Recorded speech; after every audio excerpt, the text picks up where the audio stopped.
Greetings, this is Curtis at thedigitalphotocoach.com.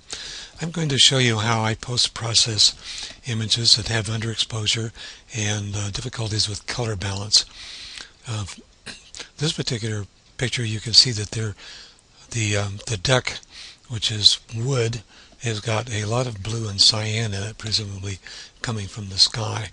It's also quite underexposed, and the reason it's underexposed is I did it on purpose. I underexposed at 2/3 of a stop, and the reason I did that is so that I would protect the highlights along the top here of the hill, where you can see the dawn sky has got some color in it.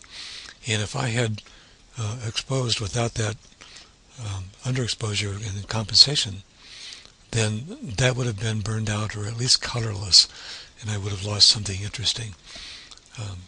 The reason that this is so blue is I was actually working with this camera for, I think, the second day that I had had it, and I was just using the automatic white balance because I wanted to see how well it would work in different situations when it was set on automatic. And as you can see, it leaves somewhat something to be desired. And as you can see, it leaves something to be desired in this particular exposure. So first of all, let's deal with the underexposure. I'm going to create an adjustment layer, a threshold layer, so that I can find out where the bright and the really dark spots are. And here we see that on the significant areas in the image that I care about really probably are up in here, that dawn sky, and I don't want to burn it out. So I'm going to sample that just by grabbing the eyedropper tool. And I'm going to hold down the shift key and move over this spot and click. And now I have sampled that, and it is 194, 187, and 97 in the red, green, and blue channels respectively. And I can go now back to the threshold and find out where the really dark areas are that I might care about. And I think I'll just pay attention to the fence post shadow and sample that, again holding down the shift key and clicking.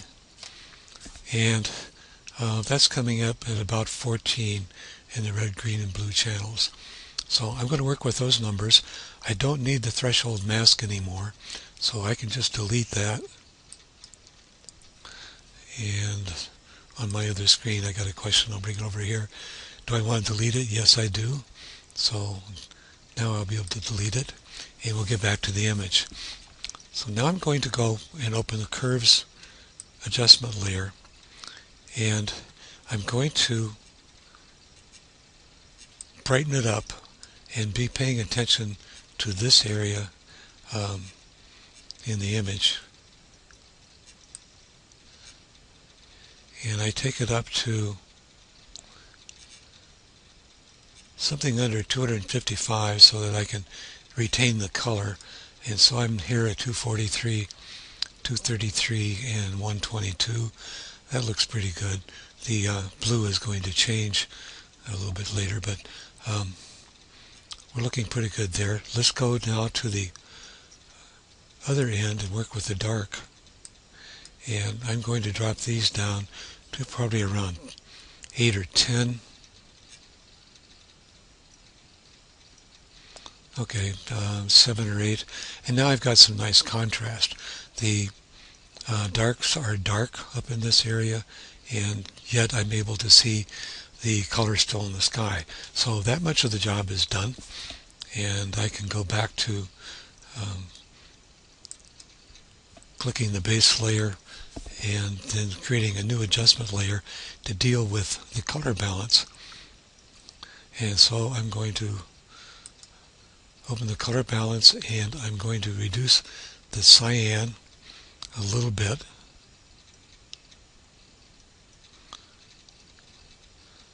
And that's kind of pushing it into the reds, the opposite of cyan.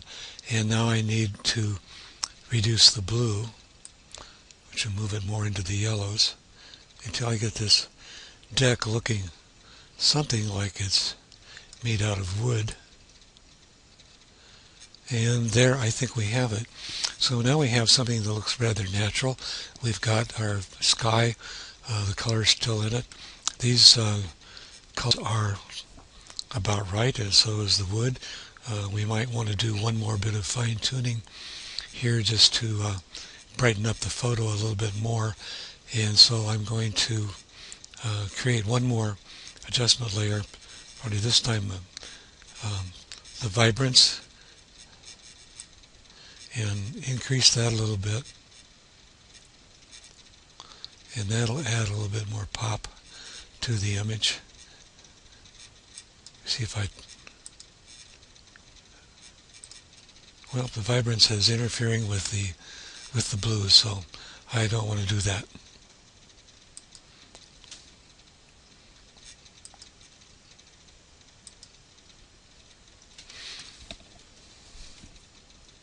So it's looking pretty good. I would like to give it a little bit more pop, maybe down in this area. So I'm going to adjust the brightness and the contrast and give it a little bit more brightness. And that looks pretty good. The contrast, I'm not sure. We'll just try a little more contrast. Yeah, I like that. So we've got that pretty good, and we still have plenty of color left up in here. If I wanted to darken this region a little bit, I can easily do that by simply going on my contrast layer and getting a paintbrush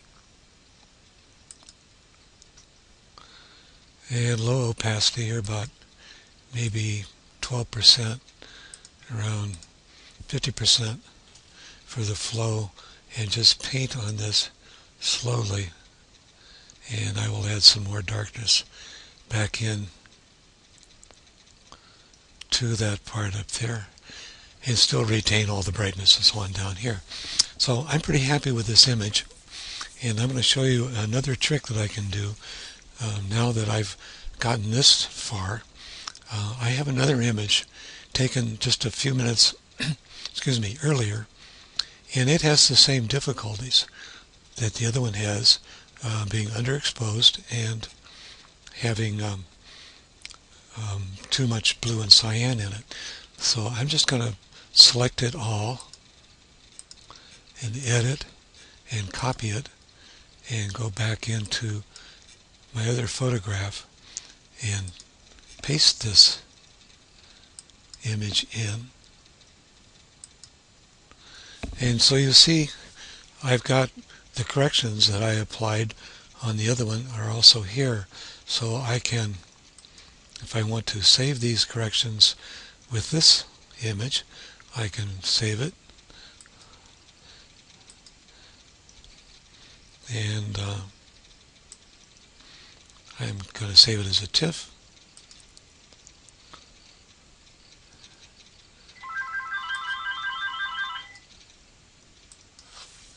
And of course my phone is ringing. So now I have this image that looked like this, pasted in under this set of adjustments, and so the correction is done on this one.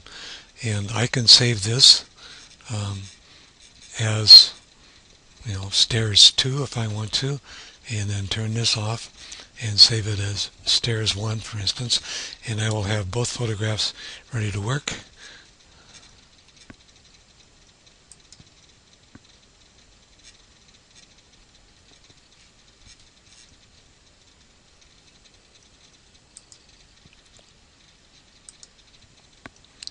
So you now see that I have this photograph, and I've pasted its information under these adjustment layers and have this result. So I could save this now, for instance, as a JPEG. I could call it stairs number 2, and then I could turn this layer off and save it as a JPEG, maybe call it stairs number 1.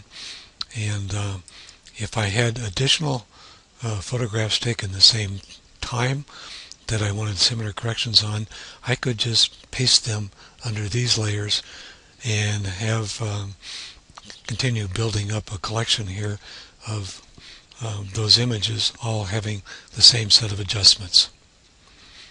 So I thank you for watching, and I invite you to return to thedigitalphotocoach.com whenever you have a chance, and you will find much more information about how you can take better photographs and improve your photographs using software.